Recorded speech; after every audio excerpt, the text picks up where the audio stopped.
Sono oltre 14.000 le imprese artigiane che hanno chiuso in Veneto. Il dato è stato elaborato dall'Associazione Artigiani di Mestre, un dato che parte dal giugno del 2009 e include anche il piccolo commercio di vicinato.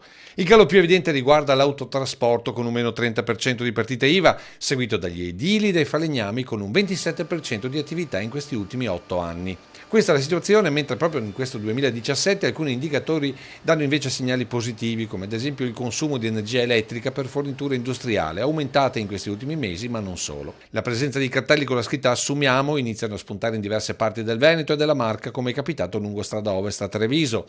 Qui però la ripresa richiede un cambio di mentalità non solo dell'artigiano, ma di tutto il sistema che gli ruota attorno, iniziando dalla formazione dei collaboratori. Dobbiamo riprendere il collegamento tra la scuola che forma i giovani e soprattutto le imprese che hanno bisogno di manodopera. Quindi oggi, ripeto, nel nostro territorio abbiamo il paradosso dei giovani disoccupati e delle imprese che cercano lavoro. La risposta per Confartigianato Treviso è spingere perché oltre ai banchi i giovani inizino subito a frequentare officine e laboratori. Dobbiamo fare uno sforzo tutti, il sistema della formazione professionale soprattutto, noi il sistema delle imprese favorire che ci siano tante imprese che possano ospitare nell'alternanza scuola-lavoro i giovani per trovarli pronti poi nella filiera occupazionale.